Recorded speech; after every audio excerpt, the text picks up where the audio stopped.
Breaking news tayo mga kapatid, Zaldico wala nang balak bumalik ng Pilipinas dahil alam mo bang nakaraan pa pala ito pinapauwi ni Romualdez para harapin ang lahat ng aligasyon sa kanya kaugnay sa napakalaking insersyon o pagsisingit ng pondo sa pambansang budget ngayong 2025. At alam mo bang hindi na maganda ang lagay ng samahan ni Ko at Romualdez? Bakit? Noong una, makikita natin na bestie ang dalawang ito, ngayon ay parang lumalabo na dahil sa ilang ulit ng tinanggihan ni Zaldico ang request ni Romualdez na bumalik na ito ng Pilipinas para ayusin ang mga gusot na ginawa ni Ko. Noong una, ang sabi ni Zaldico ay uuwi siya at tatapusin lang ang ginagawang gamutan sa Amerika o medical check-up. Pero dahil sa nagaganap ngayon sa Pilipinas, mga issue ng flood control, naging bahag ang buntot nito at sinabing natatakot siyang umuwi para sa kanyang seguridad at sa seguridad na rin ng kanyang pamilya at mga kasamahan. At alam mo bang kaya nag-resign si Romualdez sa kanyang pwesto dahil na rin kay Zaldico kasi hindi niya kayang mapauwi ito kaya't inako na lang niya ang responsibilidad kasi nangyari na ang dapat mangyari. Ginawa niya ang lahat ng pakikiusap para mapauwi si Zaldico pero wala, deadma sila. At alam mo bang mismong si Janet Garin na rin ang nagsabi na andun na rin yung issue na siya ang speaker noong 19th Congress. So ibig sabihin ba neto siya talaga ang may alam sa mga insertion at makakapagpaliwanag nito? Sa mga hindi nakakaalam, si Zaldico ang chairperson ng House Committee on Appropriation. Kilala siya bilang kinatawan ng Ako Bicol Party List at naging isa sa pangunahing tagapagtaguyod ng pondo ay ng mga panukalang batas pala, lalo na sa Bicol Region. Bilang chairperson ng House Committee on Appropriation, pinangunahan niya ang pag-i-insert o pagsisingit ng mga pondo sa pambansang budget. Kaya naman nabuko ito ni Toby Tiangco kung saan sa pinakita niyang USB o flash drive, puro Zaldico ang nakalagay na proponent at ang mga project na ito ay umaabot ng 13 billion pesos.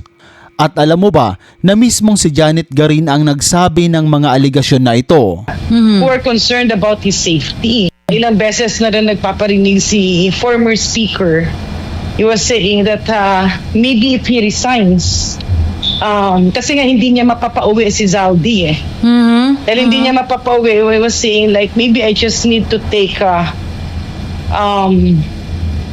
command responsibility kasi it happened. Though it happened in the 19th Congress. Kaya naman ngayon, binawi ang travel clearance ni Zaldico ng bagong House Speaker na si Faustino D. III kung saan bibigyan lamang siya ng 10 araw para makabalik ng Pilipinas. Pero yun nga kapatid, mukhang wala nang balak bumalik ng bansa ang taong ito. Pero ang nakapagtataka lang, di ba? Kung talagang hindi niya kayang makauwi dahil sa sakit niyang high blood, bakit hindi na lang siya gumamit ng Zoom o kaya video call para makapagpaliwanag at makapagbigay ng opinyon? Sa panahon ngayon, napakadali na lang ng komunikasyon. Isang pindot lang pwede ka na ring marinig at makita ng buong bansa. At kung wala naman talaga siyang kasalanan, bakit takot na takot siyang humarap? Ang isang taong malinis ang konsensya, karaniwang handang-handa yang ipagtanggol ang sarili at magsalita sa harap ng publiko. Pero ang nakikita natin, puro pag-iwas, puro dahilan at tila hindi handa sa direktang pagtatanong.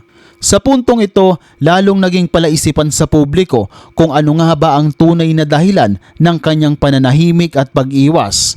Kung matatandaan, si Zaldico ang nagtatag ng kumpanyang SunWest Incorporated, isa sa mga top 15 kontraktor na nakakuha ng mga flood control projects sa bansa mula 2022 hanggang 2025. Pero ang sabi niya dito, nag-divest na siya ng investment sa SunWest noong 2019 pa mula noong naging mambabatas ito.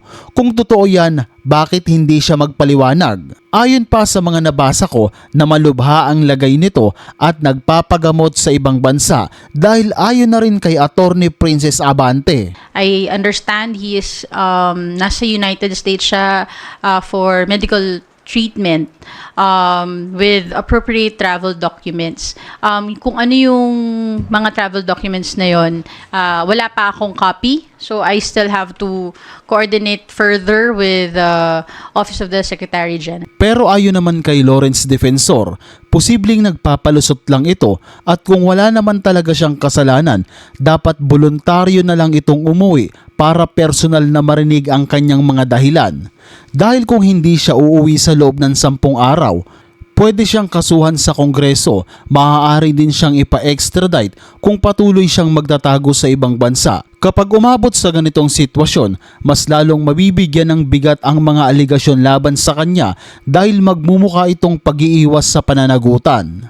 Sa mga hindi nakakaalam, ang extradite ay isang legal na proseso kung saan humihiling ang isang bansa na ibalik sa kanila ang isang tao na may kaso o hatol para harapin ang investigasyon, paglilitis o parusang dapat niyang harapin.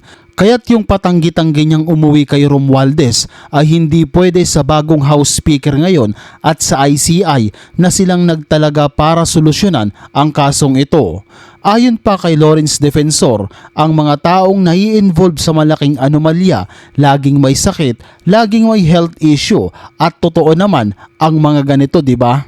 Usually, ang mga taong na-involve sa malaking anomalya, laging may sakit, laging may health reason. Oo nga. I'm sure that Ganon. there is no illness or there is no sickness that our healthcare system here in the Philippines cannot address. It only becomes impossible kung masasabi mo talagang hindi available yan sa St. Luke's, hindi available yan sa Medical City.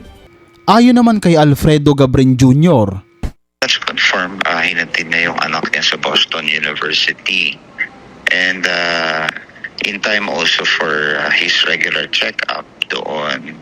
So pakahatid niya, ngayon nagpa-check up siya. But he was advised by the doctor to have an extensive check-up kasi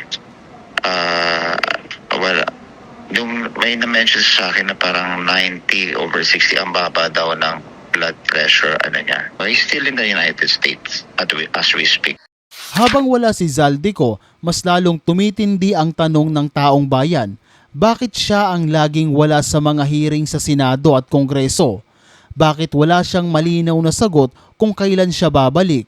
At bakit sa Amerika pa siya kailangan magpa-check up? Gayong mayroon namang mga ospital sa Pilipinas na kayang magbigay ng treatment para sa low blood pressure. Para sa ilan, malinaw na ito ay health issue. Pero para sa iba, ito ay pag-iwas sa pananagutan. Sa social media, hati ang opinyon ng marami dahil may mga nagsasabing karapatan ni Zaldico na magpagamot kung saan niya gusto. Ngunit marami ring naniniwala na ginagamit niya lamang ang kalusugan bilang dahilan para makatakas sa mga isyu. Siyempre, putok na putok ang pangalan niya sa Pilipinas ngayon. Hanggang ngayon, wala pang malinaw na petsa kung kailan babalik si Zaldico sa Pinas, pero patuloy namang tinututukan ng media at ng publiko ang kanyang sitwasyon, lalo na't malaki ang kinalaman niya sa bilyong-bilyong pisong proyekto ng gobyerno.